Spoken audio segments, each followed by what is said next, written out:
Kannada vlogs. ಇವತ್ತು Saturday ಆಗಿರೋದ್ರಿಂದ ಇವತ್ತು ಗ್ರೀಷ್ಮ ಮತ್ತು ಅನ್ವಿಕ್ಗೆ ಆಫ್ ಡೇ ಕ್ಲಾಸ್ ಇರೋದ್ರಿಂದ ಓನ್ಲಿ ಬ್ರೇಕ್ಫಾಸ್ಟ್ ಅಷ್ಟೇ. ಅದಕ್ಕೋಸ್ಕರ ಬಿಸಿಬೇಳೆಭಾತ್ ಮಾಡ್ತಾಯಿದ್ದೀನಿ. ನಾನು ಬಿಸಿಬೇಳೆಭಾತ್ ಮಾಡಬೇಕಾದ್ರೆ ಬೇಳೆ, ಅಕ್ಕಿ, ತರಕಾರಿ ಎಲ್ಲನೂ ಕೂಡ ಒಟ್ಟಿಗೆ ಮೊದಲೇ ಬೇಯಿಸಿ ಅದ್ರ ಜೊತೆಗೇ ಸ್ವಲ್ಪ ಟೊಮ್ಯಾಟೊ ಮತ್ತು ಈರುಳ್ಳಿ ಎಲ್ಲ ಹಾಕಿ 1-2-3 ವಿಷಲ್ನ ಬರ್ಸ್ಕೊಂಡು ಚೆನ್ನಾಗಿ ತರಕಾರಿ ಎಲ್ಲ ಬೇಯಿಸ್ಕೊತೀನಿ.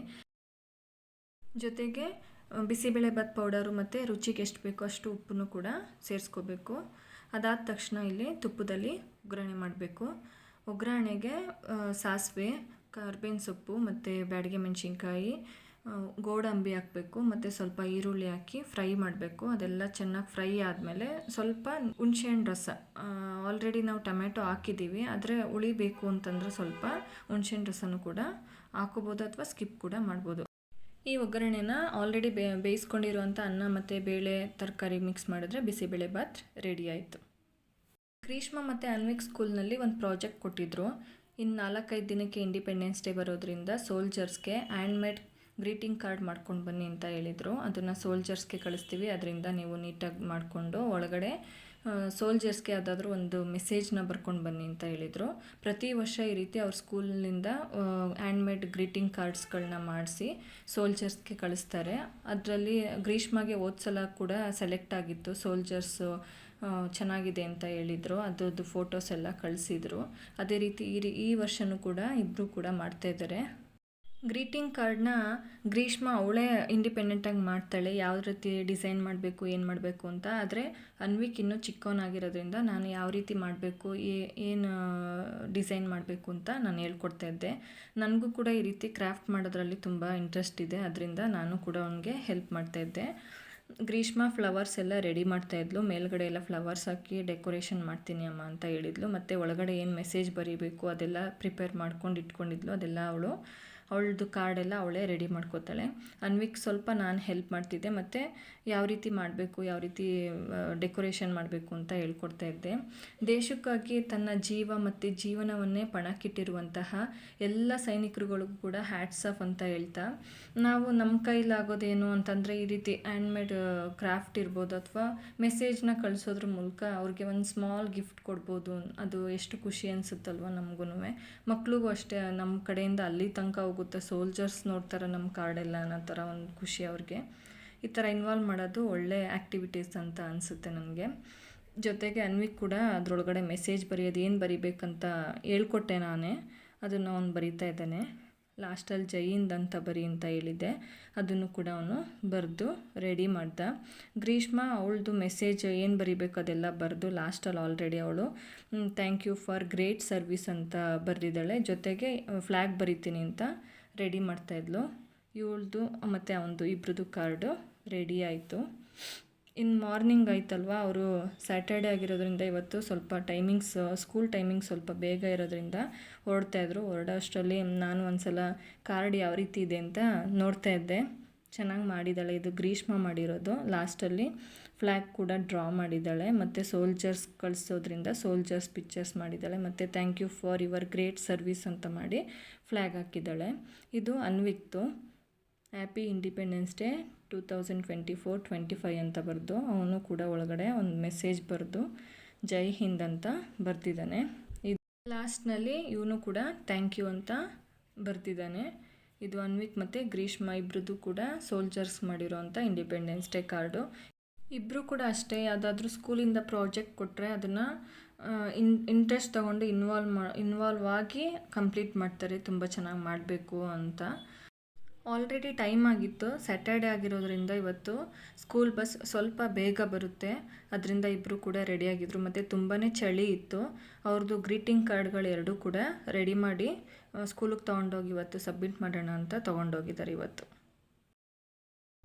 ಇವತ್ತು ಗ್ರೀಷ್ಮ ಮತ್ತು ಅನ್ವಿಕು ಇಂಡಿಪೆಂಡೆನ್ಸ್ ಡೇ ಸೆಲೆಬ್ರೇಷನ್ಗೋಸ್ಕರ ಅವ್ರ ಸ್ಕೂಲ್ ಕಡೆಯಿಂದ ಹೇಳಿದರು, ಹ್ಯಾಂಡ್ಮೇಡ್ ಗ್ರೀಟಿಂಗ್ ಕಾರ್ಡ್ ಮಾಡಿಕೊಡಿ, ಸೋಲ್ಜರ್ಸ್ಗೆ ನಮ್ಮ ಸ್ಕೂಲಿಂದ ಕಳಿಸ್ತೀವಿ, ಅವ್ರಿಗೆ ಸಣ್ಣ ಟ್ರಿಬ್ಯೂಟ್ ರೀತಿ ಅವ್ರಿಗೆ ಥ್ಯಾಂಕ್ಸ್ ಹೇಳೋ ಥರ ಯಾವುದಾದ್ರೂ ಒಂದು ಇನ್ಸೈಡ್ ಕಾರ್ಡಲ್ಲಿ ಮೆಸೇಜ್ ಬರೆದು ಕಳಿಸಿ ಅಂತ ಹೇಳಿದರು.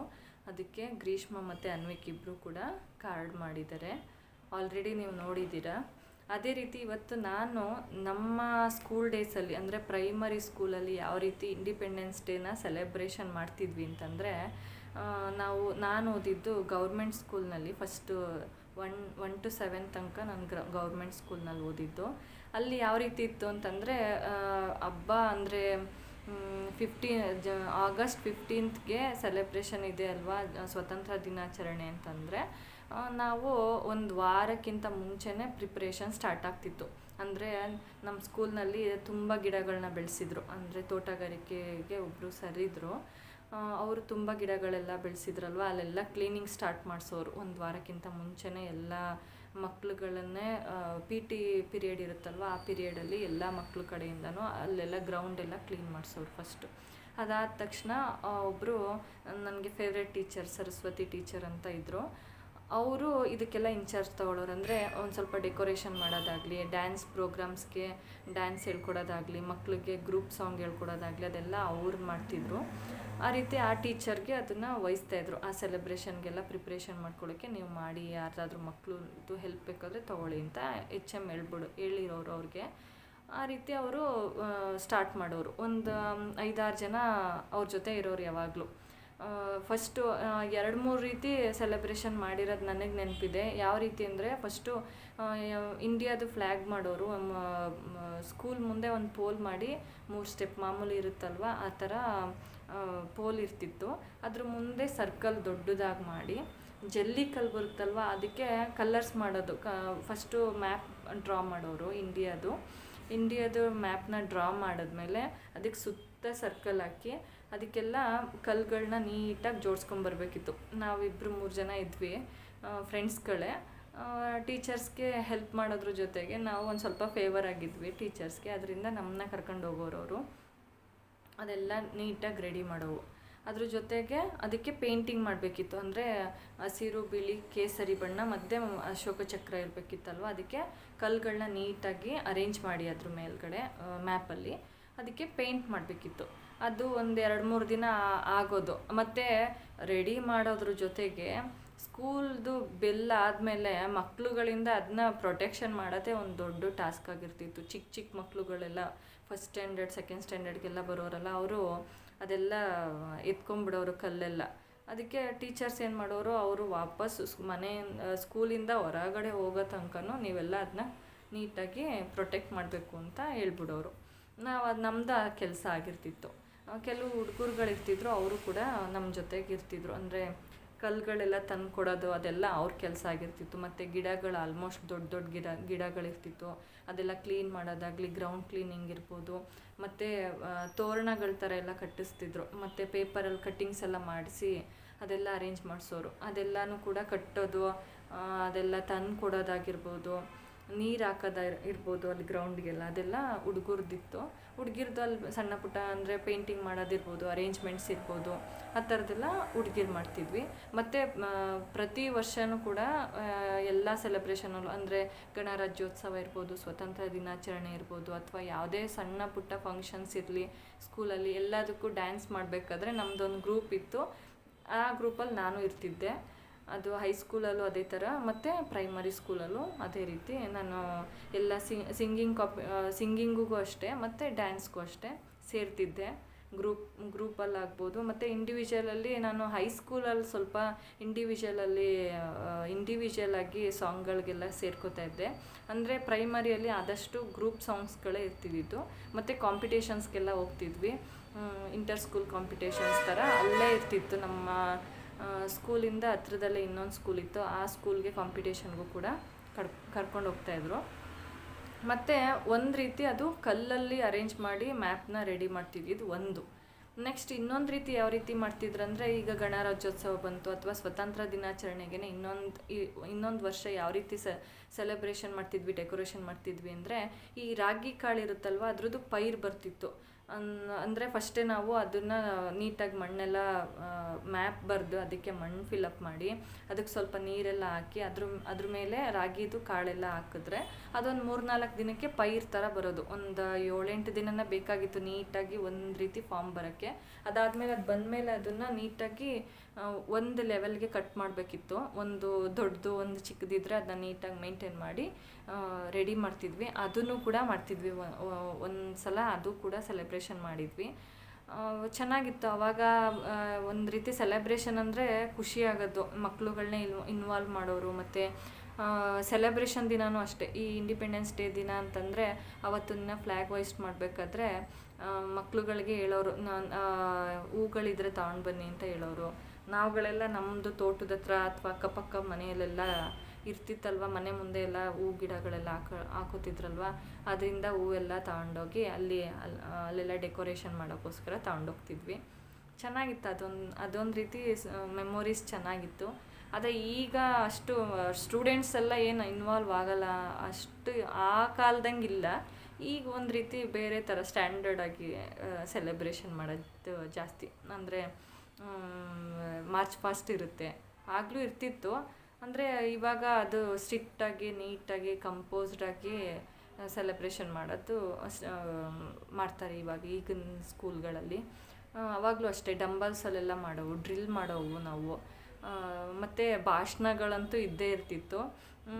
ಒಂದೊಂದು ಸಲ ಬೋರ್ ಆಗಿಬಿಡೋದು. ಒಬ್ಬೊಬ್ಬರು ಯಾರನ್ನಾರು ಗೆಸ್ಟ್ಗೆ ಊರಿಂದನೇ STMC ಒಂದು ಟೀಮ್ ಮಾಡಿರ್ತಿದ್ರಲ್ವ, ಅಲ್ಲಿಂದ ಊರಿಂದನೇ 1-2-3 ಜನ ಗೆಸ್ಟ್ಗಳ ಥರ ಬರೋರು.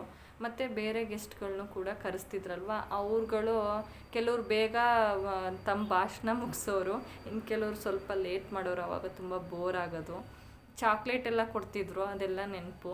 ಇಂಡಿಪೆಂಡೆನ್ಸ್ ಡೇ ಅಂದರೆ ಹಾಫ್ ಡೇ ಇರುತ್ತೆ, ಅದೊಂದು ಖುಷಿ. ಮತ್ತು ನಾವು ಆಲ್ರೆಡಿ ಹೇಳ್ದಾಗೆ ಗ್ರೂಪ್ ಡ್ಯಾನ್ಸ್ಗೆ ಮತ್ತು ಸಿಂಗಿಂಗ್ಗೆ ಸೇರ್ಕೋತಾನೆ ಇರ್ತಿದ್ವಿ. ಅದರಿಂದ ನಾವೆಲ್ಲ ರೆಡಿ ಮಾಡಿಕೊಂಡು ಡ್ರೆಸ್ ಮಾಡಿಕೊಂಡು ಡ್ಯಾನ್ಸ್ ಎಲ್ಲ ಪರ್ಫಾರ್ಮ್ ಮಾಡಬೇಕಿತ್ತಲ್ಲ ಅನ್ನೋದೊಂದು ಖುಷಿ ಇರ್ತಿತ್ತು. ಹಾಫ್ ಡೇಗೆ ಬರ್ಬೋದಲ್ಲ, ರಜಾ ಅಲ್ವಾ ಅನ್ನೋದೊಂದು ಖುಷಿ ಇರ್ತಿತ್ತು. ಚೆನ್ನಾಗಿತ್ತು ಅವಾಗ ಒಂಥರ ಸೆಲೆಬ್ರೇಷನ್. ಆದರೆ ಇವಾಗ 78 ಅನಿಸುತ್ತೆ, 78th ಇಂಡಿಪೆಂಡೆನ್ಸ್ ಡೇ ಈ ಸಲ ಸೆಲೆಬ್ರೇಷನ್ ಮಾಡ್ತಾ ಇರೋದು. ಮತ್ತು ನಮ್ಮ ಗ್ರೀಷ್ಮ ಮತ್ತು ಅನ್ವಿಕ್ ಸ್ಕೂಲಲ್ಲೂ ಕೂಡ ಸೆಲೆಬ್ರೇಷನ್ ಮಾಡ್ತಾಯಿದ್ದಾರೆ. ಗ್ರೀಷ್ಮನೂ ಕೂಡ ನನ್ನ ಥರನೇ ಅವಳು ಗ್ರೂಪ್ ಡ್ಯಾನ್ಸ್ಗೆ ಸೇರ್ಕೊಂಡಿದ್ದಾಳೆ. ಚಿಕ್ಕ ಮಕ್ಳುಗಳಿಗೆ ಡ್ಯಾನ್ಸ್ದು ಪರ್ಫಾಮೆನ್ಸ್ ಏನಿಲ್ಲ. ಈಗ ಆಲ್ರೆಡಿ ಅವನು ಗ್ರ್ಯಾಂಡ್ ಪೇರೆಂಟ್ಸ್ ಡೇಯಲ್ಲಿ ಡ್ಯಾನ್ಸ್ ಎಲ್ಲ ಪರ್ಫಾರ್ಮ್ ಮಾಡಿದ್ರಿಂದ ಚಿಕ್ಕ ಮಕ್ಕಳಿಗೆ 1ರಿಂದ 5th ಸ್ಟ್ಯಾಂಡರ್ಡ್ ತನಕ ಇಲ್ಲ. 5th ಆದಮೇಲಿಂದ ಹೈಯರ್ ಕ್ಲಾಸ್ಗಳಿಗೆ ಡ್ಯಾನ್ಸ್ ಪರ್ಫಾಮೆನ್ಸ್ ಎಲ್ಲ ಇದೆ. ಗ್ರೀಷ್ಮ ಕೂಡ ಸೇರಿದ್ದಾಳೆ. ಯಾವ ರೀತಿ ಇರುತ್ತೆ ಸೆಲೆಬ್ರೇಷನ್ನು ಮತ್ತು ಯಾವ ರೀತಿ ಸೆಲೆಬ್ರೇಷನ್ ಮಾಡಿದ್ವಿ ಅನ್ನೋದ್ರ ಬಗ್ಗೆ ಅವರು ಫೋಟೋಸ್ ಎಲ್ಲ ಕಳಿಸ್ತಾರೆ. ಗ್ರೂಪ್ ಇರುತ್ತಲ್ವ, ಅದಕ್ಕೆಲ್ಲ ಕಳಿಸ್ತಾರೆ. ಇದಿಷ್ಟು ಕೂಡ ನಾನು ಚಿಕ್ಕವಳಾಗಿದ್ದಾಗ ಇಂಡಿಪೆಂಡೆನ್ಸ್ ಡೇ ಸೆಲೆಬ್ರೇಷನಲ್ಲಿ ಮಾಡ್ತಿದ್ದಿದ್ದು. ಮತ್ತು ಇನ್ನೂ ಎಷ್ಟೊಂದು ಮೆಮೊರೀಸ್ ಇದೆ. ಇವತ್ತು ನಾನು ಮೇಯ್ನಾಗಿ ಮಾತಾಡ್ತಿದ್ದಿದ್ದು ಇಂಡಿಪೆಂಡೆನ್ಸ್ ಡೇದಲ್ವ, ಅದ್ರ ಜೊತೆ ಇನ್ನೊಂದು ಹೇಳೋದು ಮರ್ತೆ. ನಾವು ಕೂಡ ಈ ಇಂಡಿಪೆಂಡೆನ್ಸ್ ಡೇಯಲ್ಲಿ ಕೆಳಗಡೆ ಎಲ್ಲ ರಂಗೋಲಿಯಲ್ಲಿ ಡಿಸೈನ್ ಮಾಡೋರು. ಅದಕ್ಕಾಗ್ಬೋದು. ಮತ್ತು ಇಂಡಿಯಾ ಮ್ಯಾಪ್ಗೆ ಒಂದು ಪೈರಲ್ಲಿ ಮಾಡ್ತಿದ್ವಿ, ರಾಗಿ ಪೈರಲ್ಲಿ. ಮತ್ತು ಜಲ್ಲಿಕಲ್ಲಲ್ಲಿ ಒಂದು ಡಿಸೈನ್ ಮಾಡ್ತಿದ್ವಿ. ಅಂದರೆ ಒಂದು ವರ್ಷ. ಇನ್ನೊಂದು ಸಲ ಏನು ಮಾಡ್ತಿದ್ವಿ ಅಂದರೆ ಹರಳುಪ್ಪು ಇರುತ್ತಲ್ಲ, ಹರಳುಪ್ಪಿಗೆ ಕಲರ್ ಮಾಡಿ ಅದನ್ನು ಗ್ರೀನು ವೈಟ್ ಅಂದರೆ ಏನು ಕಲರ್ ಏನು ಮಿಕ್ಸ್ ಮಾಡ್ತಿರಲಿಲ್ಲ, ಲಾಸ್ಟಲ್ಲಿ ಆರೆಂಜ್ ಕಲರ್ ಮಿಕ್ಸ್ ಮಾಡಿ ಮಧ್ಯೆ ಅಶೋಕ ಚಕ್ರ ಬ್ಲೂ ಕಲರ್ದು ರೆಡಿ ಮಾಡ್ತಿದ್ವಿ. ಅದು ಕೂಡ ತುಂಬ ಚೆನ್ನಾಗಿ ಕಾಣಿಸ್ತಾ ಇತ್ತು. ಅದಕ್ಕೆಲ್ಲ ದೊಡ್ಡದಾಗಿ ಒಂದು ಸರ್ಕಲ್ ಮಾಡಿ ಪಾಟ್ಗಳನ್ನೆಲ್ಲ ಇಟ್ಟು ಡೆಕೋರೇಷನ್ ಮಾಡ್ತಾಯಿದ್ವಿ. ಆಲ್ರೆಡಿ ಮಕ್ಕಳು ಕೂಡ ಸ್ಕೂಲಿಂದ ಬಂದಿದ್ದಾರೆ. ಆಗಿಂದ ಅನ್ವಿಕ್ ಅಲ್ಲಿ ಡೋರ್ ಹತ್ರ ನಿಂತಿದ್ದ, ಅದಕ್ಕೆ ಬಾ ಅಂತ ಕರಿತಾ ಇದ್ದೆ. ಅವ್ನಿಗೆ ಯಾಕೋ ಇವಾಗ ಸ್ಕೂಲಿಂದ ಬಂದಾಗಿಂದ ಸ್ವಲ್ಪ ಕೋಲ್ಡು ಮತ್ತು ಕಾಫ್ ಆಗಿದೆ. ಅದಕ್ಕೆ ಸ್ವಲ್ಪ ಊಟ ತಿನ್ನಿಸಿ ಔಷಧಿ ಹಾಕ್ಬಿಟ್ಟು ಅವ್ನಿಗೆ ಸ್ವಲ್ಪ ಮಲಗಿಸ್ಬಿಟ್ಟು ಆಮೇಲೆ ಎದ್ದೇಳಿಸಿ ಹೋಮ್ವರ್ಕ್ ಮಾಡಿಸ್ಬೇಕು. ಅದನ್ನೇ ಕೇಳ್ತಾ ಇದ್ದೆ, ಯಾಕೆ ಕೋಲ್ಡ್ ಮಾಡ್ಕೊಂಡಿದ್ದೀಯ ಅಂತ. ಸ್ವಲ್ಪ ಕೆಮ್ತಾನೆ ಇದ್ದ ಅವನು. ಬೆಳಿಗ್ಗೆ ಸ್ಕೂಲ್ಗೆ ಹೋಗ್ಬೇಕಾದ್ರೆ ತುಂಬಾ ಕೋಲ್ಡ್ ಇದ್ದಿದ್ದರಿಂದ ಅವ್ನಿಗೆ ಈ ರೀತಿ ಕೋಲ್ಡ್ ಮತ್ತು ಕಾಫ್ ಆಗಿದೆ. ಮತ್ತು ಬೆಳಿಗ್ಗೆ ಬೇಗ ಬರಬೇಕು ಅಂತ ಹೇಳೋರು. ನಾವುಗಳು ಸ್ವಲ್ಪ ಅವ್ರು ಹೇಳೋ ಟೈಮ್ಗಿಂತ ಎಲ್ಲ ಮಕ್ಕಳು ಬರೋದಕ್ಕಿಂತ ಮುಂಚೆ ಒಂದು ಅರ್ಧ ಗಂಟೆ ನಾವು ಮುಂಚಿತವಾಗಿ ಹೋಗಿರ್ತಿದ್ವಿ. ಯಾಕೆಂದರೆ ಜೊತೆಗೆ ನಮ್ಮದು ಡ್ಯಾನ್ಸ್ ಪರ್ಫಾಮೆನ್ಸ್ ಇರ್ತಿತ್ತಲ್ವ, ಅದ್ರ ಜೊತೆಗೆ ಹಾಡು ಹೇಳೋದಿರ್ತಿತ್ತು. ಜೊತೆಗೆ ಅಲ್ಲಿ ಸ್ವಲ್ಪ ಎಲ್ಲ ಅರೇಂಜ್ಮೆಂಟ್ ಮಾಡ್ಕೊಳ್ಳೋಕ್ಕೆ ನೋಡ್ಕೊಳ್ಳೋದಕ್ಕೋಸ್ಕರ ನೀವು ಮುಂಚೆನೇ ಬಂದಿರಬೇಕು ಅಂತ ಟೀಚರ್ಸ್ಗಳು ಹೇಳಿರ್ತಿದ್ರಲ್ವ, ಅದರಿಂದ ನಾವೆಲ್ಲ ಒಂದು ಅರ್ಧ ಗಂಟೆ ಮುಂಚೆನೇ ಹೋಗಿರ್ತಿದ್ವಿ. ಇದಿಷ್ಟು ಕೂಡ ನಮ್ಮ ಪ್ರೈಮರಿ ಸ್ಕೂಲ್ನಲ್ಲಿ ಇಂಡಿಪೆಂಡೆನ್ಸ್ ಡೇನ ಸೆಲೆಬ್ರೇಷನ್ ಮಾಡ್ತಿದ್ದಿದ್ದು ರೀತಿ. ನಿಮ್ಮ ಸ್ಕೂಲ್ಗಳಲ್ಲಿ ಯಾವ ರೀತಿ ಸೆಲೆಬ್ರೇಷನ್ ಮಾಡ್ತಿದ್ರು, ಅಂದರೆ ಯಾವುದ್ರ ಮೂಲಕ ಅರೇಂಜ್ ಮಾಡ್ತಿದ್ರು ಅಂತ ನೀವು ಕಮೆಂಟ್ ಮಾಡೋದ್ರ ಮೂಲಕ ನನಗೆ ತಿಳಿಸಿ. ಇದಿಷ್ಟು ಜೊತೆಗೆ ನಾನು ಒಂದು ಸಲ ಇಂಡಿಪೆಂಡೆನ್ಸ್ ಡೇಲಿ ಆಡಿರುವಂತಹ ಹಾಡನ್ನ ಇವಾಗ ಹೇಳೋದ್ರ ಮೂಲಕ ನನ್ನ ಇವತ್ತಿನ ವ್ಲಾಗ್ನ ಕಂಪ್ಲೀಟ್ ಮಾಡಬೇಕು ಅಂದ್ಕೋತಿದ್ದೀನಿ. ಅವತ್ತು ಎಲ್ಲ ಗ್ರೂಪಲ್ಲಿ ಹೇಳಿದ್ವಿ, ಇವತ್ತು ಸಿಂಗಲಾಗಿ ಹೇಳ್ತಿದ್ದೀನಿ. ಆ ಹಾಡು ಹೇಳೋದ್ರ ಮೂಲಕ ನಾನು ಇವತ್ತಿನ ವ್ಲಾಗ್ನ ಕಂಪ್ಲೀಟ್ ಮಾಡ್ತಿದ್ದೀನಿ. ಪ್ಲೀಸ್ ನನ್ನ ಚಾನಲ್ನ ಲೈಕ್ ಮಾಡಿ, ಶೇರ್ ಮಾಡಿ ಮತ್ತು ಸಬ್ಸ್ಕ್ರೈಬ್ ಮಾಡ್ಕೊಳ್ಳೋದ್ರ ಮೂಲಕ ಸಪೋರ್ಟ್ ಮಾಡಿ ಅಂತ ಕೇಳ್ಕೊತೀನಿ. ಈಗ ಸಾಂಗ್ ಹೇಳೋದ್ರ ಮೂಲಕ ವ್ಲಾಗ್ನ ಕಂಪ್ಲೀಟ್ ಮಾಡ್ತಿದ್ದೀನಿ. ಈಗ ಹಾಡನ್ನ ಸ್ಟಾರ್ಟ್ ಮಾಡೋಣ. ಒಂದೇ ಒಂದೇ ಒಂದೇ ನಾವೆಲ್ಲರೂ ಒಂದೇ, ಈ ದೇಶದೋಳೆಲ್ಲಿದ್ದರೂ ಭಾರತ ನಮಗೊಂದೇ, ಈ ದೇಶದೋಳೆಲ್ಲಿದ್ದರೂ ಭಾರತ ನಮಗೊಂದೇ. ಹಲವು ಕೊಂಬೆಗಳು ಚಾಚಿಕೊಂಡರೂ ಮರಕ್ಕೆ ಬುಡವಂದೇ, ಹಲವು ಕೊಂಬೆಗಳು ಚಾಚಿಕೊಂಡರೂ ಮರಕ್ಕೆ ಬುಡವಂದೇ. ಸಾವಿರ ನದಿಗಳು ಹೇಗೆ ಹರಿದರೂ ಕೂಡುವ ಕಡಲೊಂದೇ, ಕೂಡುವ ಕಡಲೊಂದೇ. ಒಂದೇ ಒಂದೇ ಒಂದೇ ನಾವೆಲ್ಲರೂ ಒಂದೇ, ಈ ದೇಶದೋಳೆಲ್ಲಿದ್ದರೂ ಭಾರತ ನಮಗೊಂದೇ, ಈ ದೇಶದೋಳೆಲ್ಲಿದ್ದರೂ ಭಾರತ ನಮಗೊಂದೇ.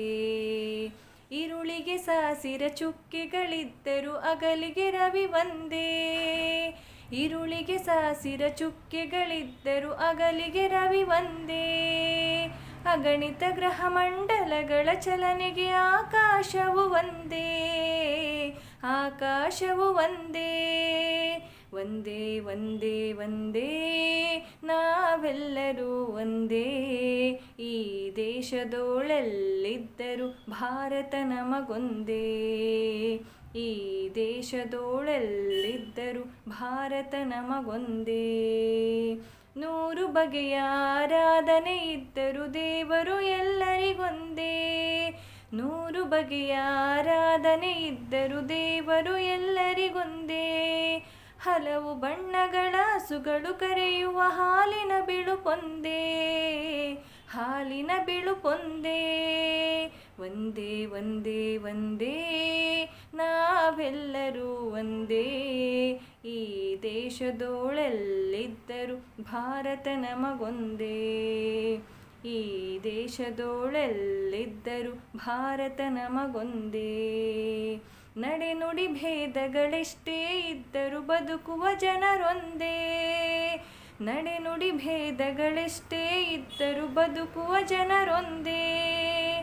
ನೆಡಲು ಬೆಳಕುಗಳ ರೆಕ್ಕೆಯ ಬಿಚ್ಚುತ್ತ ಹಾರಾಡುವ ಧ್ವಜವೊಂದೇ, ಹಾರಾಡುವ ಧ್ವಜವೊಂದೇ. ಒಂದೇ ಒಂದೇ ಒಂದೇ ನಾವೆಲ್ಲರೂ ಒಂದೇ, ಈ ದೇಶದೋಳೆಲ್ಲಿದ್ದರೂ ಭಾರತ ನಮಗೊಂದೇ, ಈ ದೇಶದೋಳೆಲ್ಲಿದ್ದರೂ ಭಾರತ ನಮಗೊಂದೇ, ಈ ದೇಶದೋಳೆಲ್ಲಿದ್ದರೂ ಭಾರತ ನಮಗೊಂದೇ.